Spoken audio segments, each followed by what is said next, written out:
کر سکتا ہے اس کا معاملہ اللہ تعالیٰ آخرت کے دن کے لیے چھوڑ دے، لیکن 2 گناہ ایسا ہے کہ اگر وہ کرے تو یہ لازم ہے کہ جب تک اس 2 گناہ کی سزا اللہ تعالیٰ اس کو دنیا میں نہ دے اس کی موت ہی نہیں ہو سکتی، اور پھر آخرت کا عذاب تو ہے ہی، ان عذاب الآخرۃ اکبر۔ اس میں سے ایک گناہ ہے اللہ کے بندوں کے ساتھ ظلم، چاہے جس انداز سے بھی ظلم ہو، اور ایک گناہ ہے ماں باپ کی نافرمانی۔ اس لیے لوگ ہوشیار ہو جائیں ماں باپ کی نافرمانی کرنے کے بعد کہ آپ توبہ کریں اور ماں باپ کو منائیں، ان سے غلطیاں مانیں، اس سے معافی مانگیں، اور اپنے آنسوؤں کے ذریعے سے اپنے گناہوں کے رجسٹر کو صاف کر لیں، ورنہ یہ چیز لازم ہے ایک دم ہر حال میں۔ جب تک آپ کو ماں باپ کی نافرمانی کی سزا دنیا میں نہیں ملے گی آپ مر نہیں سکتے۔ اللہ تعالیٰ ہم تمام لوگوں کو ماں باپ کے ساتھ حسن سلوک کرنے کی توفیق عطا فرمائے۔ اب آئیے فکر آخرت کو قرآن و حدیث کی روشنی میں سمجھنے کے لیے میں آواز دینا چاہتا ہوں فضیلۃ الشیخ حافظ شاہنواز احمد سلفی حفظہ اللہ کو، وہ آئیں گے اور فکر آخرت کے موضوع پر گفتگو فرمائیں گے، اور انشاءاللہ شیخ محترم تقریر ختم کریں گے، اس کے بعد اذان ہوگی اور جماعت کا اہتمام کیا جائے گا۔ آپ لوگوں سے میری گزارش ہے کہ آپ لوگ بڑی متانت اور سنجیدگی کا مظاہرہ کریں اور سکون کے ساتھ بیٹھنے کی کوشش کریں۔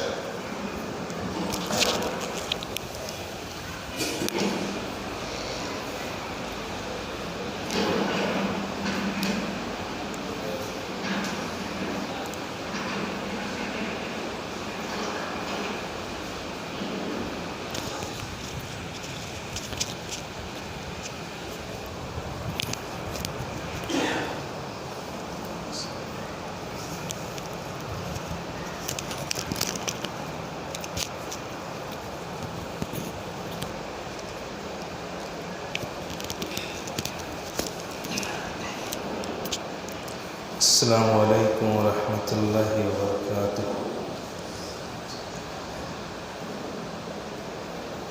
ان الحمد للہ نحمده ونستعینه ونستغفره ونعوذ باللہ من شرور انفسنا ومن سیئات اعمالنا، من يهده الله فلا مضل له ومن يضلل فلا هادي له، واشهد ان لا اله الا الله وحده لا شريك له، واشهد ان محمدا عبده ورسوله، اما بعد فان خير الحديث كتاب الله، وخير الهدي هدي محمد صلى الله عليه وسلم، وشر الامور محدثاتها، وكل محدثة بدعة، وكل بدعة ضلالة في النار۔ اعوذ بالله من الشيطان الرجيم، بسم الله الرحمن الرحيم۔ من اراد الآخرة وسعى لها سعيها وهو مؤمن فاولئك كان سعيهم مشكورا۔ وقال تعالى في موضع آخر: يا أيها الذين آمنوا اتقوا الله ولتنظر نفس ما قدمت لغد واتقوا الله والله خبير بما تعملون۔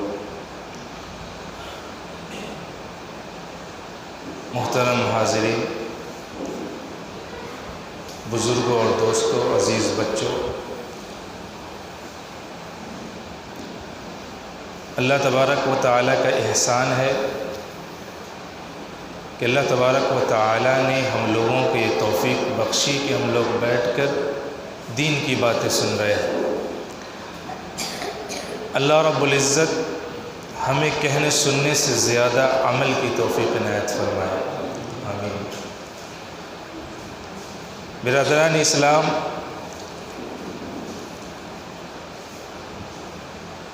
اگر ہم اپنے معاشرے کے اوپر، چاہے وہ علاقائی طور پر ہو،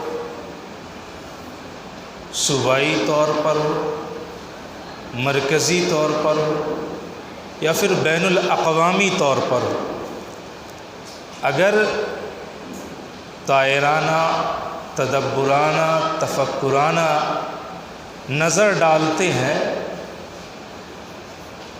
تو ہم اس نتیجے پر پہنچتے ہیں کہ آج پوری دنیا کے اندر انسان، خصوصاً مسلمان کی زندگی کا جو محور ہے، مرکز ہے، ان کی تمام تر کاوشوں، محنتوں، مشقتوں کا جو محور ہے وہ حصول دنیا ہے۔ ہر آدمی دنیا کی طرف بھاگ رہا ہے، اور جب انسان دنیا سے جتنا زیادہ قریب ہوتا ہے آخرت سے اتنا زیادہ دور ہو جاتا ہے۔ آپ کے اندر دنیا کی محبت جتنی زیادہ ہوگی آخرت کی محبت اتنی زیادہ کم ہو جائے گی، اور جب انسان کے دل کے اندر آخرت کی محبت جتنی زیادہ ہوگی، جتنے اعلیٰ درجے کی محبت انسان آخرت سے کرے گا اتنی زیادہ نفرت وہ دنیا سے کرے گا، اور حصول آخرت کو حصول دنیا پہ ترجیح دے گا۔ لیکن آج حالات ایسے ہیں کہ آج مسلمان آپ نظر دوڑائیں پوری دنیا کے اندر تو انسان جو ہے دنیا کے پیچھے بھاگ رہا ہے۔ دن رات انسان یہی چاہتا ہے کہ بس دنیا مل جائے، یہ مل جائے، وہ مل جائے، یہ کامیابی وہ کامیابی حاصل ہو جائے۔ لیکن انسان یہ نہیں جانتا کہ دنیا کے اندر جتنی بھی کامیابی ہم حاصل کرنا چاہتے ہیں، دنیا کی کوئی بھی کامیابی وہ کامیابی نہیں ہے۔ اس لیے کامیابی نہیں ہے کہ دنیا کی ہر کامیابی کو زوال ہے، دنیا کی ہر چیز فنا ہو جانے والی ہے، دنیا کی ہر کامیابی عارضی ہے، پھر وہ کامیابی رہی ہی نہیں۔ کامیابی اصل میں وہ ہوتی ہے جو دائمی ہوتی ہے، جو ہمیشہ کے لیے ہوتی ہے، جو کبھی ختم ہی نہ ہو، اصل میں وہ کامیابی ہوتی ہے۔ دنیا کے اندر کیا ہے کہ ایک بار انسان جیتتا ہے، پھر ہارتا ہے، پھر ہارتا ہے تو جیتتا ہے، لیکن آخرت کی کامیابی ایسی ہے اور آخرت کی ناکامی ایسی ہے کہ آخرت میں انسان ایک دفعہ جیتا تو جیت گیا، ایک دفعہ ہارا تو ہار گیا، دوسرا آپشن آخرت میں نہیں ہے۔ اللہ رب العزت نے قرآن کریم میں یہی کہا، کل نفس ذائقۃ الموت، یہ کلیہ بتا دیا کہ ہر شخص کو مر جانا۔ وَإِنَّمَا تُوَفَّوْنَ أُجُورَكُمْ يَوْمَ الْقِيَامَةِ فَمَنْ زُحْزِحَ عَنِ النَّارِ وَأُدْخِلَ الْجَنَّةَ فَقَدْ فَازَ، یہ حقیقت میں کامیابی ہے۔ جہنم سے ہم بچا کے جنت میں داخل کر دیے جائیں، یہ سب سے بڑی کامیابی ہے، اور یہ دائمی کامیابی ہے، حقیقی کامیابی ہے۔ اس سے بڑی کامیابی کوئی نہیں ہو سکتی۔ تو ہم جہنم سے بچا لیے جائیں، جنت میں داخل کر دیے جائیں، اس کے لیے ضروری کیا ہے کہ ہم آخرت کی فکر کریں اور اس کی تیاری کریں۔ دنیا کی فکر اور دنیا کی تیاری کرنے سے آخرت نہیں مل جائے گی۔ اللہ کے نبی صلی اللہ علیہ وسلم کی حدیث ہے کہ جو انسان دنیا کے پیچھے بھاگتا اللہ اس سے آخرت دور کر دیتا ہے، لیکن جو آخرت کے لیے جیتا اللہ دنیا اس کے قدموں میں لا کے گرا دیتا ہے، اس کو دنیا قدموں میں گرا دیتا ہے لا کے۔ تو انسان کو چاہیے کہ آخرت کی فکر کرے، اور آج فکر نہیں ہے اسی لیے تیاری نہیں ہے۔ تیاری سے پہلے فکر ہوتی ہے، تیاری سے پہلے فکر ہوتی ہے۔ آپ ایگزام کی تیاری کرتے ہیں تو آپ کو فکر ہے، اسی وجہ سے تیاری کر رہے ہیں، کیونکہ اگر ہم ایگزام میں امتحان میں فیل ہو گئے اور جو مارک ہم لانا چاہتے ہیں، جو گریڈ لانا چاہتے ہیں، وہ ہم کو آئے گا ہی نہیں۔ یہ فکر ہے آپ کو، اسی لیے 2 بجے 3 بجے رات تک آپ محنت کر کے پڑھ رہے ہیں تاکہ جو ہم لانا چاہتے ہیں وہ آ جائے۔ اگر فکر نہیں ہے تو تیاری کبھی نہیں ہو سکتی ہے، یاد رکھیے، نہ دنیا میں کسی چیز کی تیاری ہو سکتی ہے، نہ آخرت کی تیاری ہو سکتی ہے۔ جب دنیا کی تیاری فکر کے بغیر نہیں ہوتی ہے، چاہے وہ ایگزام کی تیاری ہو، چاہے وہ شادی کی تیاری ہو، چاہے وہ کسی اور بھی چیز کی تیاری ہو، تو پھر آخرت کی تیاری آخرت کی فکر کے بغیر کیسے ہو سکتی ہے؟ نہیں ہو سکتی ہے۔ انسان کی پوری کوششیں دنیا کے لیے ہیں، اسی لیے انسان کو اللہ دنیا دے دیتا ہے لیکن آخرت اس سے چھوٹ جاتی ہے۔ اللہ رب العزت کہتا ہے من اراد الآخرۃ وسعى لها سعیها، ارے جو آخرت چاہتا ہے اور اس کے لیے کوشش کرتا ہے، اگر ہم آخرت کے طلبگار ہیں تو ہم اس کے لیے کوشش کریں گے، ہم اس کے لیے محنت کریں گے، مشقت کریں گے، اللہ کے قانون کو کے مطابق اپنی زندگی کو ہم گزاریں گے، معصیات سے بچیں گے، منکرات سے بچیں گے، اللہ اور اس کے رسول نے جو بتایا ہے اس کو کریں گے، جس سے منع کیا اس سے رک جائیں گے۔ تو اللہ کہتا ہے جو آخرت چاہتا ہے اس کے لیے وہ کوشش کرتا ہے، اور جو آخرت کے لیے کوشش کرتا ہے ایمان پر رہتے ہوئے، اللہ کہتا ہے وہ مؤمن، ایمان پر رہتے ہوئے۔ ایمان کی شرط کیوں لگائی؟ اس لیے کہ ایمان کے بغیر کوئی عمل مقبول نہیں ہے۔ ایمان اور عمل دونوں لازم و ملزوم ہیں، وہ ایک دونوں سے الگ نہیں ہو سکتے۔ ان دونوں کا جو تعلق ہے وہ وجودی نوعیت کا ہے، وجودی نوعیت کا ہے۔ مطلب یہ ہے کہ ایک کی غیر موجودگی میں دوسرا نفع بخش نہیں ہو سکتا۔ آپ کے پاس ایمان ہے، عمل نہیں ہے، تو آپ کا ایمان آپ کے لیے فائدہ مند ثابت نہیں ہو سکتا۔ اور آپ کے پاس عمل ہے لیکن آپ کا دل ایمان سے خالی ہے، تو آپ چاہے جتنا بھی نیک عمل کر لیں، آپ کا عمل اللہ کے نزدیک مقبول نہیں۔ تو اللہ کہتا ہے من اراد الآخرۃ وسعی لها سعیها وهو مؤمن، کوشش تو آپ نے آخرت کے لیے کی لیکن آپ کے پاس ایمان ہے۔ اگر ایمان کی حالت میں، اسی لیے ہر جگہ ایمان کی شرط لگائی جاتی ہے کہ ایمان کے بغیر عمل قبول نہیں ہے، اسی لیے اس کی شرط لگائی جاتی ہے۔ فَأُولَٰئِكَ كَانَ سَعْيُهُمْ مَشْكُورًا، تو اللہ رب العزت کہتا ہے ایسے کوشش کرنے والوں کی قدردانی اللہ رب العزت کرتا ہے، ان کی کوششوں کی قدر ہے اللہ رب العزت کے نزدیک، اور جو کوشش انہوں نے کیا اللہ رب العزت اس کا بدلہ ان کو ضرور دے گا، اس کا بہترین بدلہ عطا فرمائے گا۔ انسان یہ نہیں سمجھتا کہ جب ہم شعور کی دہلیز پر قدم رکھ دیتے ہیں تو ہم مکلف بنا دیے جاتے ہیں کہ ہمیں کون سا کام کرنا ہے، کون سا کام نہیں کرنا ہے، اور یہ سلسلہ ہماری موت تک جاری و ساری رہتا ہے۔ جب ہم کوئی بھی عمل کرتے ہیں، چاہے وہ دن کے اجالے میں ہو، چاہے رات کے اندھیرے میں ہو، چاہے بزور طاقت ہو، چاہے نفسانی خواہشات کا غلبہ ہو گیا اور ہم نے کوئی کام کر لیا، کوئی گناہ کر لیا، کوئی معصیت انجام دے دی ہم نے، تو اللہ رب العزت تو ہمارے ایک ایک حرکات و سکنات کو دیکھ رہا ہے، اس کی ریکارڈنگ کر رہا ہے، وہ تو اس کے نظر کے سامنے ہے۔ دنیا سے انسان بچ سکتا ہے، لوگوں کی نظروں سے بچ سکتا ہے، اللہ کے کیمرے سے نہیں بچ سکتا انسان۔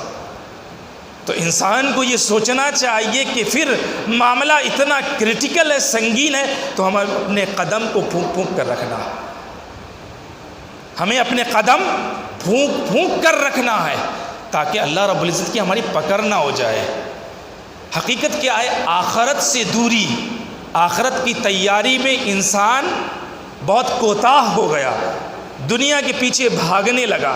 نتیجہ کیا ہے؟ اس نے اپنے مقصد زندگی کو بھلا دیا، مقصد حیات کو وہ بھول گیا، حقیقت جو ہماری ہے وہ بھول گیا، ہماری جو ریالٹی ہے وہ بھول گیا انسان۔ نتیجہ کیا ہوا کہ اللہ سے دور، عبادت سے دور، قرآن سے دور، تلاوت سے دور، ہر ایک چیز سے وہ دور ہوتا چلا گیا۔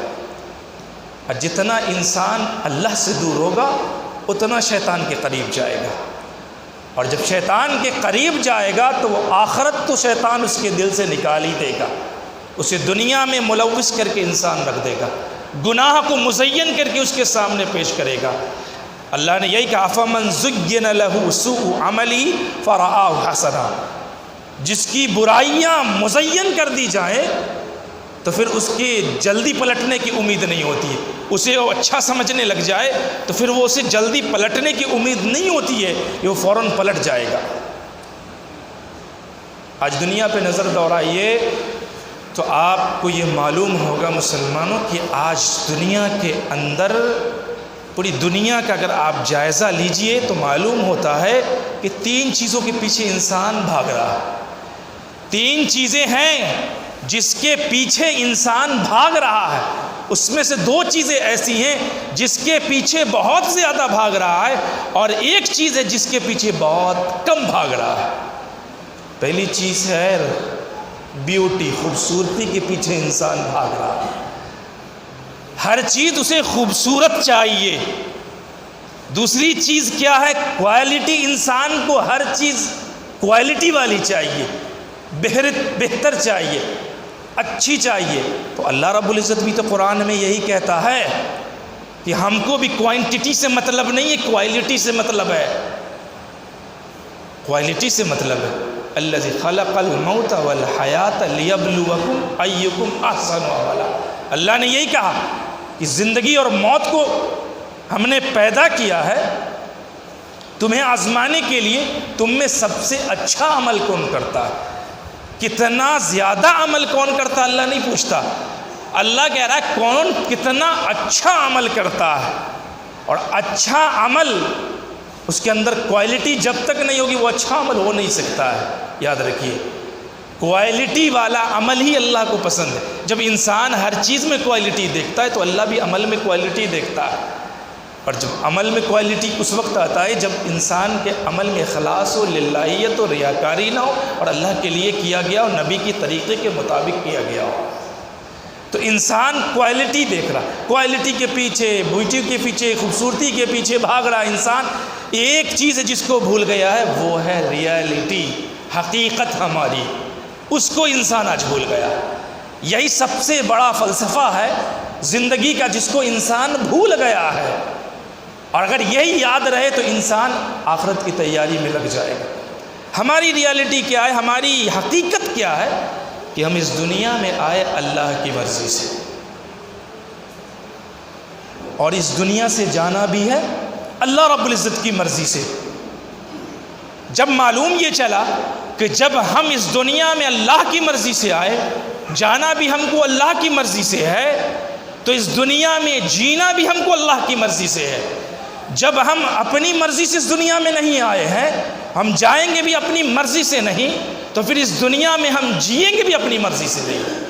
یہ اختیار ہی اللہ نے نہیں دیا کہ تم اپنی مرضی سے جیو، راستے دے دیے، بتا دیے کہ غلط راستہ یہ صحیح راستہ ہے، چننا تم کو ہے، اور سب چیز بتا دیا کہ یہ غلط راستہ پہ جاؤ گے تو کیا ملے گا، صحیح راستے پہ تو جاؤ گے کیا ملے گا۔ ہر جگہ تمہیں یہ ہونا چاہیے تمہارے اندر کہ ہم نے تم کو دنیا میں بھیجا، ہم تمہیں بلائیں گے، تمہیں زندگی بھی ہمارے مطابق گزارنی ہے، تب جا کے کامیابی ملے گی۔ ایک دم سیدھا سا، سادہ سا، ہلکا فلسفہ ہے زندگی کا، کہ اللہ نے ہم کو دنیا میں بھیجا، اللہ جب چاہے گا ہمیں اٹھا لے گا، تو لہٰذا جب تک زندگی سے موت تک کا جو پیریڈ ہے زندگی، وہ جینا بھی ہمیں اللہ کی مرضی کے مطابق ہے، تب جا کے ہم کامیاب و کامران ہو سکتے ہیں۔ آج حقیقت کیا ہے، دنیا میں معاشرے میں نظر ڈالیے، لوگ معاشرے میں گھوم رہے ہیں، پھر رہے ہیں، اپنے اوقات کو ضائع کر رہے ہیں، برباد کر رہے ہیں لوگ گھوم گھوم کے۔ یہ زندگی اتنی قیمتی شے ہے، اتنی قیمتی شے، اس کو لوگ برباد کر رہے ہیں۔ آپ چلے جائیے کسی پل پر جا کر، کھیت میں جا کر، آج کی نوجوان نسل آپ دیکھیے کیسے اپنے وقت کو ضائع کر رہی ہے۔ کوئی فون میں لگاتار گیم کھیل رہا، ایسے ایسے گیم آ چکے ہیں جو رات بھر بیٹھ کے لوگ کھیلتے رہتے ہیں۔ یہ اچھی چیز ہے اور بری بھی چیز ہے۔ اگر اس کا استعمال مثبت کیا جائے تو یہ آپ کو بہت اچھا آپ کو فائدہ دے سکتی ہے، لیکن اس کا مثبت استعمال آج نہیں ہو رہا ہے، منفی استعمال ہو رہا ہے، جس کے نتیجے میں برائیاں معاشرے کے اندر پھیل رہی ہیں، اور آخرت کے دور کرنے میں اس موبائل کا بھی بڑا ہاتھ ہے، اور برائیوں کی طرف لے جانے میں بھی اس کا بہت بڑا ہاتھ ہے۔ یہ اس سے چاہتے تو آپ آخرت کو دیکھ سکتے تھے، اللہ نے کیا بتایا وہ اس میں آپ دیکھ سکتے ہیں، لیکن اس کی طرف تو انسان کا ذہن جاتا ہی نہیں ہے۔ انسان کا ذہن برائی کی طرف جاتا ہے، غلط کام کی طرف جاتا ہے۔ اللہ کے نبی صلی اللہ علیہ وسلم نے ایک حدیث میں آخرت کی فکر پر ابھارنے والی ایک حدیث ہے، جس میں آپ صلی اللہ علیہ وسلم نے بیان فرمایا، اللہ کے نبی عبداللہ بن عباس رضی اللہ تعالی عنہما راوی حدیث ہیں، بیان کرتے ہیں کہ اللہ کے نبی صلی اللہ علیہ وسلم نے ارشاد فرمایا، امام حاکم نے مستدرک علی الصحیحین میں اس حدیث کو روایت کیا، آپ صلی اللہ علیہ وسلم نے فرمایا، اغتنم خمسا قبل خمس، 5 چیزوں کو 5 چیزوں سے پہلے غنیمت جانو۔ اس کا مطلب بالکل واضح ہے کہ 5 چیزیں ہیں وہ جو آنے والی اور 5 چیزیں وہ جانے والی، سیدھی بات ہے۔ 5 چیزوں کو 5 چیزوں سے پہلے غنیمت جانو۔ شبابک قبل حرمک، جوانی کو بڑھاپے سے پہلے غنیمت جانو۔ یہ جوانی بڑی عظیم نعمت ہے اللہ رب العزت کی، یہ جوانی بہت عظیم نعمت ہے۔ آپ پوری تاریخ اسلام کو اگر پڑھیں گے نا تو آپ کو معلوم ہوگا کہ اسلام تاریخ کے اندر جتنے بھی بڑے بڑے مارکے مسلمانوں نے جیتے، فتوحات حاصل ہوئی، آپ نظر دوڑائیں گے تو سب جوان آپ کو ملیں گے۔ سارے کے سارے صحابہ جوان تھے، سارے کے سارے جو بڑے بڑے جو سلاطین وقت گزرے ہیں سب جوان تھے، جس نے بڑے بڑے قلعے فتح کیے اور اسلام کو ایک ترقی بخشی، عروج ملا، مسلمانوں کو عروج ملا۔ تو یہ جوانی بڑی اہم شے ہے، بڑی عظیم نعمت ہے، اور اللہ رب العزت قیامت میں پوچھے گا اس جوانی کے بارے میں، ہم سے پوچھے گا ہم سے کہ جوانی کہاں گزاری تھی۔ اس حدیث پر میں آؤں گا۔ اللہ کے نبی صلی اللہ علیہ وسلم نے فرمایا کہ جوانی کو بڑھاپے سے پہلے غنیمت جان۔ جو عمل انسان جوانی میں کر لے گا بڑھاپے میں نہیں ہو سکتا ہے۔ طاقت ہوتی ہے، توانائی ہوتی ہے، صلاحیت ہوتی ہے، ایک ایک رکوع، ایک ایک سجدہ، تلاوت، دعائیں آپ کی اچھی ہوں گی، صحیح ہوں گی، درست ہوں گی۔ اور لیکن جب انسان بڑھاپے کی دہلیز پر قدم رکھتا ہے، بوڑھا ہو جاتا ہے، تو پھر انسان کا ذہن بھی کام نہیں کرتا ہے۔ انسان کو یہ پتہ نہیں رہتا کہ آج میں نے کتنی رکعتیں نماز پڑھی ہیں۔ کبھی پچھم مڑنے کی بجائے پورب مڑ کے پڑھ لیتا ہے، دماغی توازن بگڑ جاتا ہے۔ تو ایسا وقت آپ کے ساتھ آ جائے، جوانی اللہ نے دی ہے، اسے اللہ کی عبادت میں لگا دیجئے، اللہ کی رضا اور اس کی خوشنودی کے لیے لگا دیجئے۔ وَصِحَّتَكَ قَبْلَ سَقَمِكَ، دوسری بات آپ صلی اللہ علیہ وسلم نے فرمائی کہ اپنی صحت کو بیماری سے پہلے غنیمت جانیے۔ آج کل ایسی بیماریاں آ چکی ہیں کہ ایک بار انسان کو پکڑ لے تو پھر موت کی دہلیز پر پہنچا کے قدم لیتی۔ آپ قبر میں پہنچ جائیں گے۔ ہارٹ اٹیک آیا، انسان ختم۔ شوگر ہوا چند سالوں میں، انسان کا کڈنی فیل تو کیا فیل اور انسان قبر میں پہنچ گیا۔ نہ جانے کون سی بیماریاں آج ایسی آ گئیں جس کا علاج بھی نہیں آیا۔ تو صحت اللہ نے آپ کو دیا، یہ غنیمت سمجھیے کہ صحت آپ کو ملی ہوئی ہے۔ آپ زیادہ سے زیادہ اللہ کی عبادت میں صحت کو لگا دیجئے۔ یہ ساری حدیث کا ایک ایک پوائنٹ جو ہے ہم کو اللہ کی عبادت اور اللہ سے جوڑنے کی، اللہ کے قریب کرنے والا، ایک ایک پوائنٹ میں، ایک ایک نقطے میں اور ایک ایک شق جو ہے اس حدیث کا، وہ صرف یہی بتاتا ہے کہ ہم اپنے رب سے کیسے قریب ہو جائیں، اپنے رب سے قریب ہو جائیں اور اپنے وقت کو ضائع اور برباد نہ کریں۔ وَغِنَاءَكَ قَبْلَ فَقْرِكَ، اللہ نے دولت دی ہے، اسے اللہ کی راہ میں لٹا دو، لگا دو۔ جیب پکڑ کے نہیں بیٹھے رہیے، بلکہ اللہ کی راہ میں لگائیے، اللہ کی راہ میں دیجئے۔ جو اللہ کی راہ میں آپ دیں گے اس کا زیادہ اللہ رب العزت دے گا۔ انسان کی یہ مینٹالٹی ہے کہ ہم اللہ کی راہ میں دیں گے تو ختم ہو جائے گا۔ حقیقت یہ ہے کہ اللہ کے راہ میں دینا ہی اصل بینک بیلنس وہی ہے۔ شادی بیاہ میں لاکھوں خرچ کر دے گا، کروڑوں خرچ کر دے گا، فضول کی خرچی شادی بیاہ کے اندر۔ کوئی مدرسہ والا آ گیا، کوئی مسجد والا آ گیا تو اسے دینے میں نانی یاد آ جاتی ہے لوگوں کی، لیکن اللہ کے راہ میں نکالنے میں نانی یاد آ جاتی ہے۔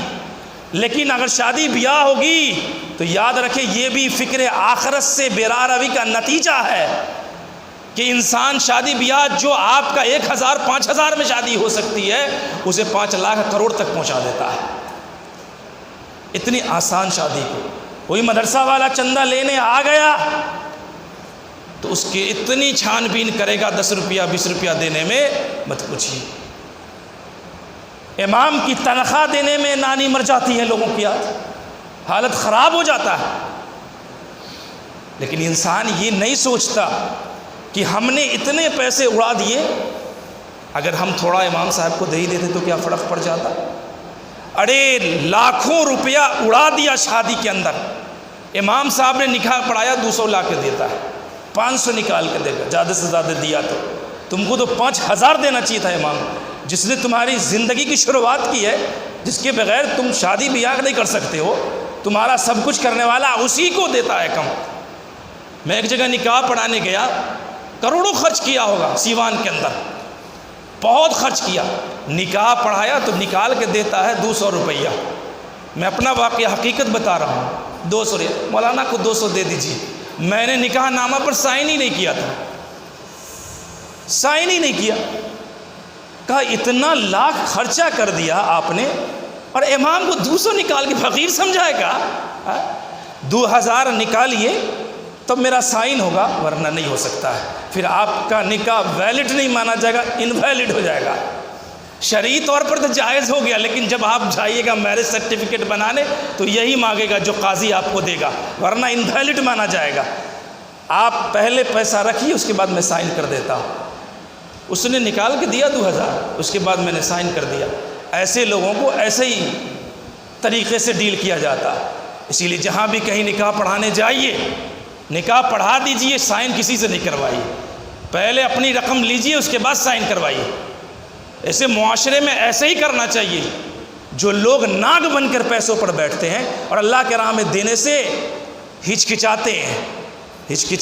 اللہ کے نبی نے فرمایا غناءک قبل فقرک. اس سے پہلے اللہ نے تمہیں دولت دی ہے نا، اللہ دیتا ہے تو اللہ چھیننے پر بھی قادر ہے. یاد رکھنا، تمہاری اولاد کو تمہارے مال پر ایسا ناگ بن کے بٹھال دے گا کہ تم 1-1 روپے کے لیے ترس جاؤ گے، تمہاری ساری زمین جائیداد تمہاری اولاد لے کے بھاگ جائے گا. یہ حالت ہے. اللہ تبارک و تعالیٰ نے زندگی دی ہے تو اس کو انسان غنیمت جانے. وفراغک قبل شغلک، اور خالی اوقات اللہ نے دیا ہے تو مشغولیت سے پہلے اس کو غنیمت جانیے. اللہ کے نبی صلی اللہ علیہ وسلم نے فرمایا، صحیح مسلم کی حدیث ہے، نعمتان مبغون فیہما کثیر من الناس الصحۃ والفراغ. یہ 2 نعمتیں ایسی ہیں جس کے تعلق سے لوگ جو ہیں غفلت میں پڑے ہوئے، غفلت کا شکار ہے. ایک ہے صحت اور دوسرا خالی وقت ہے. صحت کو برباد کیے ہوا ہے انسان غلط کاموں میں، اور غلط وقت کا استعمال کر رہا ہے. اپنے اچھے وقت کو، اپنے خالی اوقات کو ضائع و برباد کر رہا ہے. پوچھئے کیا کر رہے؟ تو ٹائم پاس کر رہے ہیں، ٹائم کاٹ رہے ہیں. اللہ تعالیٰ نے ٹائم پاس کرنے کے لیے، ٹائم کاٹنے کے لیے نہیں دیا ہے. آپ کی زندگی کا ایک لمحہ اتنا قیمتی ہے کہ اگر آپ کی زندگی سے ایک لمحہ مائنس ہو گیا، پوری کائنات دے کے وہ لمحہ واپس نہیں ہو سکتا. اتنی قیمتی آپ کی زندگی ہے، اور آپ ٹائم پاس کرتے ہیں بیٹھ کے، ٹائم پاس کر رہے ہیں بیٹھ کے. یہ وحیاتک قبل موتک، 5ویں چیز جو آپ صلی اللہ علیہ وسلم نے فرمائی کہ اپنی زندگی کو موت سے پہلے غنیمت جائے. جب تک زندگی ہے آپ سب کر سکتے ہیں. جب تک سانسیں چل رہی ہیں آپ عبادت کر سکتے ہیں، اللہ کو منا سکتے ہیں، رو سکتے ہیں، گڑ گڑا سکتے ہیں، اللہ کے راہ میں خرچ کر سکتے ہیں، اپنے لیے آخرت کی تیاری کر سکتے ہیں، آخرت کو بنا سکتے ہیں. اپنے رب کی رضا کا حاصل کر سکتے ہیں، جنت کو حاصل کر سکتے ہیں، جنتیوں کی لسٹ میں اپنا نام درج کروا سکتے ہیں. لیکن ایک بار موت کا فرشتہ سامنے آ گیا، موت کے شاہینی پنجے آپ کو جکڑ کے لے گئے، پھر اس کے بعد آپ کے عمل کا دروازہ بند ہو جائے گا. پھر آپ چھٹپٹاتے رہ جائیے گا، پھر آپ کو نہیں ملنے دے گا، وقت نہیں ملنے والا ہے. وَلَن يُؤَخِّرَ اللَّهُ نَفْسًا إِذَا جَاءَ أَجَلُهَا. جب وقت اجل آ جاتا ہے، موت کا وقت آ جاتا ہے، اللہ ذرہ برابر ڈھیل نہیں دیتا، ذرہ برابر ڈھیل نہیں دیتا.